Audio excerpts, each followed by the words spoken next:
In this week's tale, an undersea group of explorers come face to face with one of mankind's oldest and most enduring nightmares.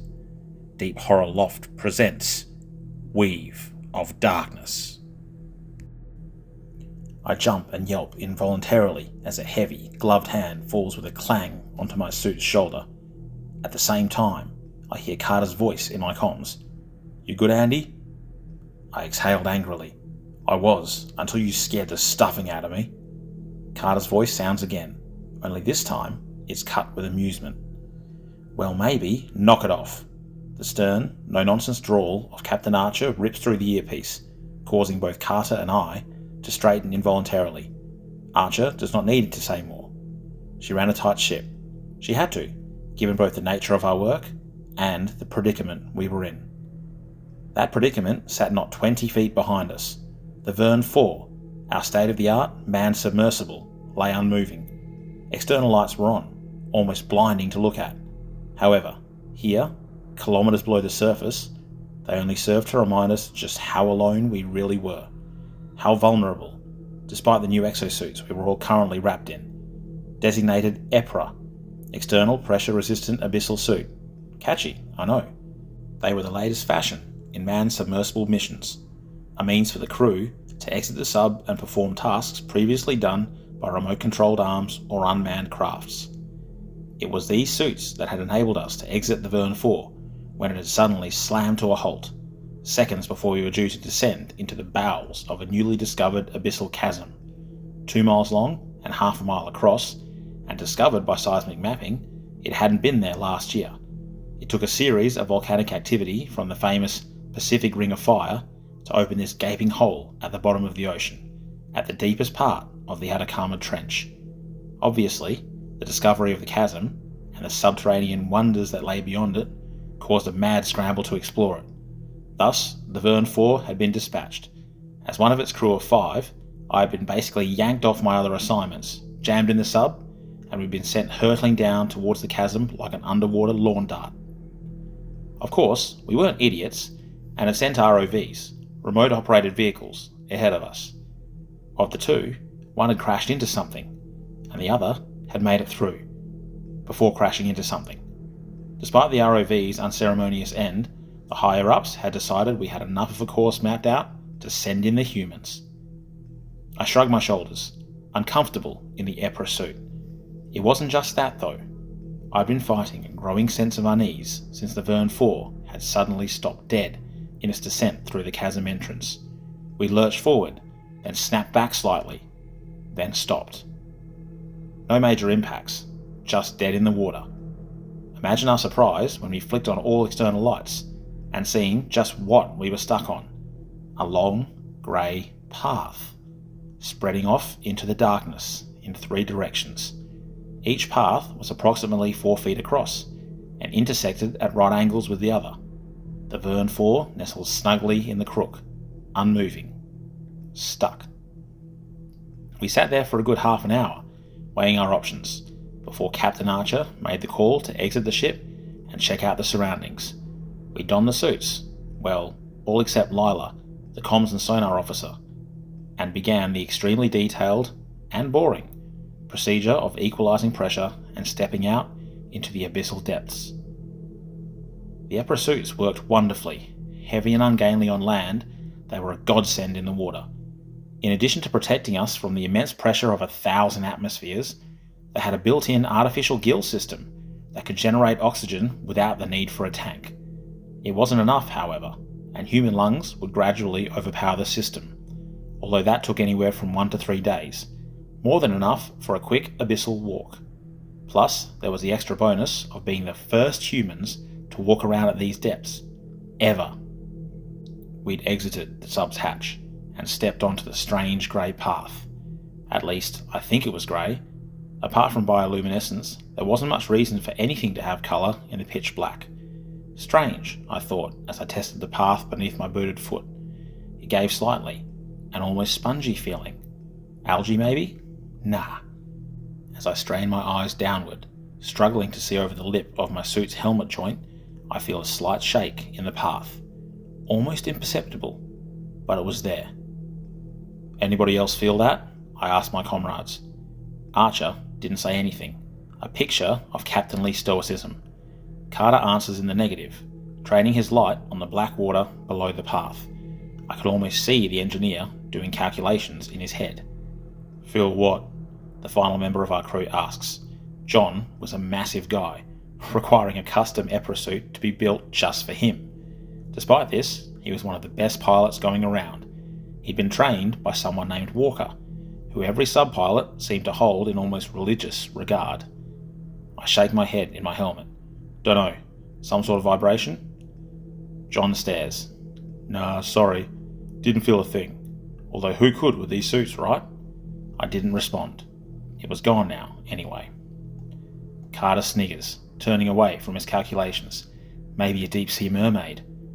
John sighs. Carter, if you need to travel 6 miles down just to get laid, maybe I said stow it. Archer snaps, her tone clipped. I wince. She didn't like things going wrong on the surface. I could only imagine what she was thinking now. We can't spend all day seeing the sights, she continues, moving back towards the Verne 4.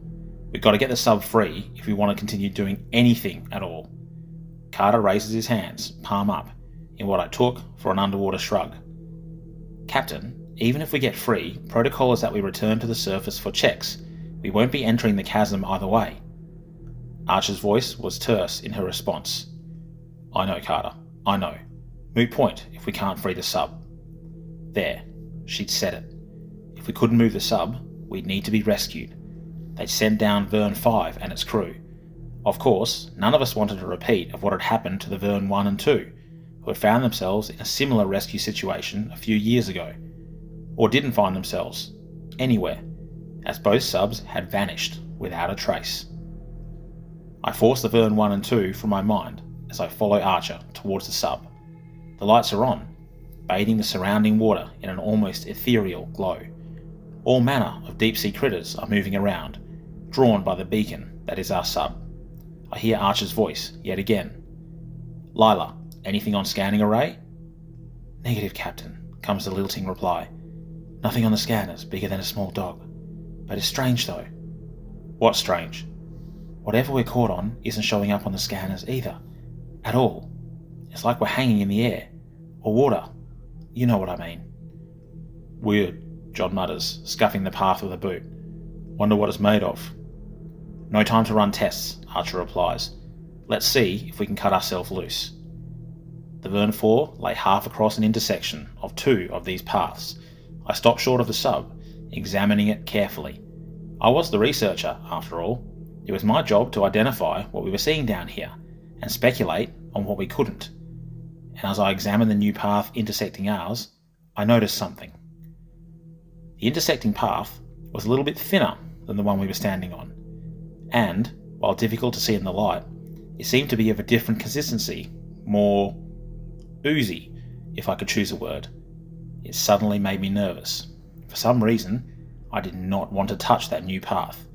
I couldn't articulate it, but I also couldn't discount my feelings. Archer had hopped up on the prone form of the sub, issuing orders. Carter, John, and I did the same, fanning out over the sub, searching for points of impact and ways to free the Verne 4 from its unusual captor. 15 minutes later, Archer's voice breaks the silence. Here! We cluster around her, bumping suits clumsily in the darkness. Lila, kill the externals, Archer orders. Copy, Captain. Externals out. After the massive sublights, our suits' wrist-mounted flashlights seemed drab by comparison, but none of us were thinking that as Archer plays hers over the engine intakes. What the hell? Carter utters. The Verne 4's state-of-the-art engines were half buried in the path, caked with grey, almost fluffy strands that had somehow matted together. Archer moves a bit closer, almost pressing her light to the weird phenomenon. My comms crackle. Andrew, seen anything like it? I shake my head inside my suit, and realise no one can see me do it. No, nothing I've seen looks like that. Algae maybe? John offers. Again, I shake my head privately. No, it's the wrong consistency. Something tickles the back of my mind. Something familiar. I take an inventory of my own memories, but nothing comes of it. Well, whatever it is, it has to go, Archer orders. John, get down there and see if the cutting laser can deal with it. Aye, Captain. John reaches down, grasping the edge of the Verne 4's wing. Using it and the water's support, he swings easily down, landing on his feet in front of the covered engine. His feet sink to the ankles in a soft grey substance, but he doesn't react. Reaching into his suit's belt, he draws out the small cutting laser we all carry. Functioning like a taser with a superheated laser moving between two prongs, it can cut through pretty much anything. He holds it up to the engine with one hand, reaching out and grabbing a fistful of the grey substance with the other.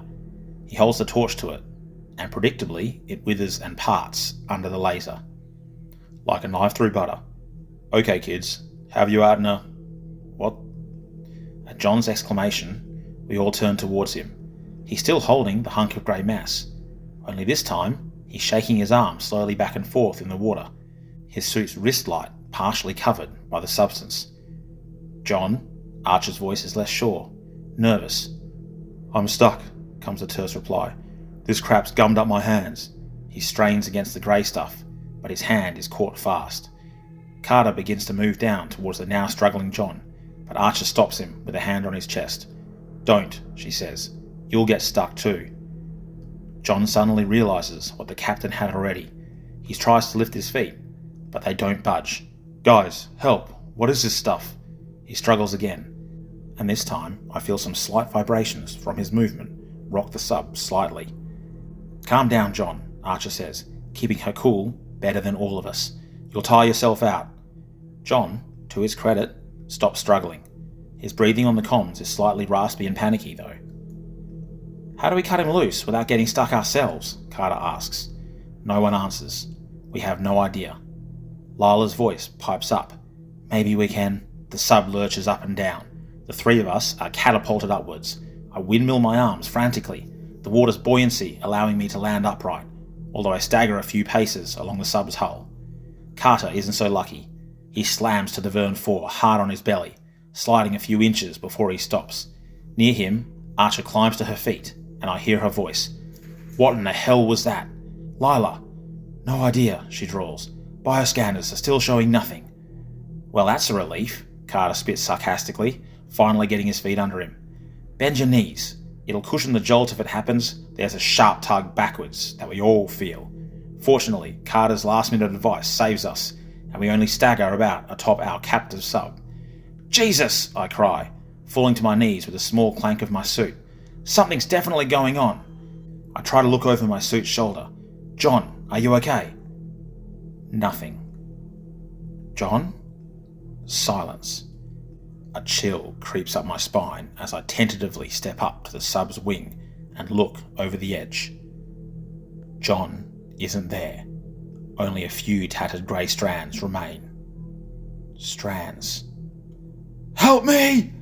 John's voice bursts over the speaker, deafening us all.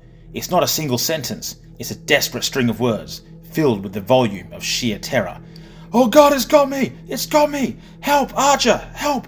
Oh God, it's got me! It's moving! I can't! Oh God, help me! For the love of...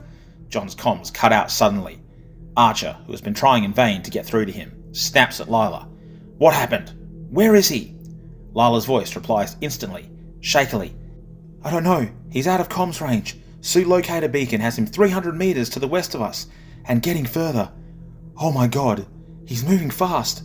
Much too fast. Captain, what? You feel that? Carter's voice breaks in. I did. Constant, flicking vibrations, coming up through the floor of the sub. No, I realised with a start. From the grey path beneath it. Strands. Vibrations. My blood turns to ice. My head spins. I can barely muster enough to move my mouth. Lila. Switch scan to vibration and minor movement detection. Wide range mode. Andy, we can't. John, do it! I practically scream. Carter and Archer freeze, turning slowly towards me. I don't hear Archer's voice, but I vaguely see her lips move as she gives the order to Lila. Engaging scan. Pending. Oh my God. Lila's voice fades out, but the new horror in her tone is evident. What is it? Archer presses. Lila. Lila's voice is shaky, as she struggles to force the words into our comms. We're not on a path. It's one of many separate strands, all vibrating. It's huge, massive, hundreds of feet, a circular shape. It's a web, I finish, unable to keep my voice from cracking in fright. We're caught in a goddamn web. I hear Archer's intake of breath, and I see Carter take an involuntary step back. A web. Before any of us can speak, a horrible metallic skittering surges through our suits, rattling our bones. I wheel about, seeing the source of the sound. 8 spindly legs scrambling over the Vern 4's hull. I don't see exactly what it is, but I get horrible impressions. Long, splayed legs, glowing blue eyes, gnashing, chittering fangs, and worst of all, that alien, skittering movement that only the most irrationally feared creature on Earth could muster. It surges towards me, and I feel fresh fear erupt from my very pores. Without thinking, I launch myself sideways, clattering against the sub's wing. By some miracle, I snag an edge and prevent myself from rolling off. As I twist in a small current caused by the monster's mass, I see it barreling towards my 2 crewmates. I am vaguely aware of Lila's fearful voice yelling in my ear. The man-sized invertebrate streaks across the Vern 4's hull. Carter duplicates my move, hitting the metal hard, rolling off the side. Archer tries to twist the other way, but she's too slow. A jointed leg snaps out, snagging her suit, and she's yanked off her feet, pulled screaming from the sub as she's reeled into a nest of more legs. Then it's gone, skittering into the darkness along one of the paths. Webs. With the ever-shrinking, ever-thrashing suit lights the only clue as to what has become of our captain. Her screams vanish when the light does. "Carter! Andy!" Lila all but shrieks. "What's going on?" "It got the captain," Carter's voice wails. I run as fast as the water will allow me, peering over the opposite edge of the sub. I see Carter standing on the original path, the non-sticky one, and he's bashing his fist into his thighs, his voice high and hysterical in my comms. "It got her! It just took her and—" "Carter!" I yell, and he snaps upright, his lights flicking to me. I begin to speak, to try and reason with him, when a metallic skittering sound chills my bones. My voice is a dry rasp. "Lila, turn on the external lights." She must have been too scared to question me, because moments later, Vern 4's enormous high-powered lights snap on, revealing blackness all around us, and the enormous grey strands of webs, revealing the 4 arachnid monstrosities scampering towards us. As soon as the light hit them, they screech and retreat, vanishing from view, but it was enough for us to see them all in their horrific glory. They were spiders, and their legs were long and spindly, with many more joints than their land-dwelling versions. Their bodies were thick, spiny and robust, with high bulbous abdomens and spiky carapaces. 2 long, flexible pedipalps lashed frantically in front of them, and several deep-set, luminescent blue eyes flashed with dull, unceasing hunger. Long, curved fangs clicked together like a pair of serrated bolt cutters, never ceasing in their eternal quest to sink into food. I break out into uncontrollable shivering as I feel the vibrations of the unseen but still present spiders in the soles of my suit. In my ear, Lila keeps shouting for updates and an endless tirade of frantic, fear-filled questions. I do not answer, and Carter pulls my shoulder, trying to draw me away from the sub, away from the skittering monstrosities. However, my mind is fixed on only one thought, one dreadful thought that permeates the terror I already feel, and kicks it up a notch. Those spiders, horrific as they were, did not make this web. Tears spring into my eyes as the web lurches. Even the sub lifts this time. Lila's voice falls silent, and I hear her weeping in my earpiece as Carter's hand falls away. A gigantic, jointed leg rises up out of the darkness, wrapping around the web strand the Vern 4 rests on. More legs follow, settling on the web almost delicately. It sways this way and that, and the sub's lights catch movement. An immense form rising up. A deep, clicking, chittering rasp vibrates through the water and turns my insides to jelly. Glowing blue eyes ignite. 8 of them, twin fangs, each as long as the sub itself, clicked together with a thundering snap. 2 immense razor-tipped pedipalps whip back and forth as the mother of monsters makes herself known. The massive abyssal spider ambles forward, somehow maintaining that hair-raising, skittery motion all spiders have. She does not need to hurry. This is her world, and she would feed at her leisure. No, no, no, no, no, no, Carter's voice drones in my earpiece. As the long, somehow still spindly legs grasp the sub, I hear Lila's sobbing. There was no pause, no regard for the submersible, never encountered before in this abyssal hell. It didn't matter. Everything was food to the mother. Gargantuan fangs and razored legs puncture the sub. I hear what sounds like a "mother" in the comms, then an almighty bang as the Vern 4 implodes in the spider's grasp. The lights go out, leaving our suit lamps and the monster's glowing eyes as the only sources. The shockwave causes the gigantic spider to reel back, but she does not relinquish her grip. Instead, she turns the mangled sub this way and that, and grey ropes of grey underwater webbing swiftly cocooning our one ruined chance at salvation. And then, and only then, does she turn her glowing, malevolent eyes on us. I whimper involuntarily as I behold that gaze, ancient, blind, as old as time, a gaze that has seen only darkness for so long and possessed with only the one drive, the drive to feed. A huge jointed leg raises and moves in our direction. "No!" Carter's voice screams in my ear. I whirl to face him, seeing him turn and run, but we are in water, and his steps are slow and ungainly. I see the fear in his eyes as he realises this, and the decision he comes to. He is running for the edge of the web.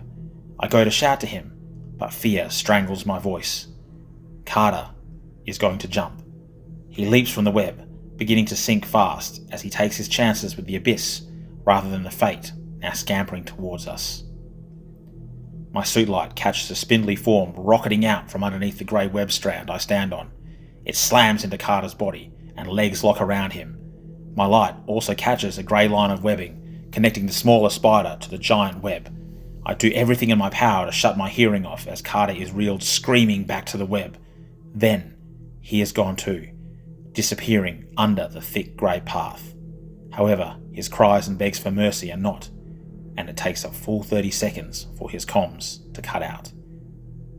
I am alone now, standing on the edge of the web that stretches off into the abyssal darkness around me. I feel the small, skittering vibrations as they close in, and beyond them, the shaking, chittering sounds of the mother as she picks her way towards me. I close my eyes. We try to explore the black depths of the abyss, and all we found was them. All we found was her. My eyes still closed, I jump from the web.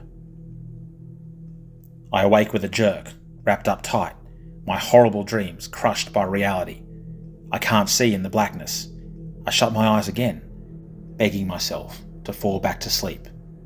If only the tortured screams of my cocooned comrades, still in their suits, would let me.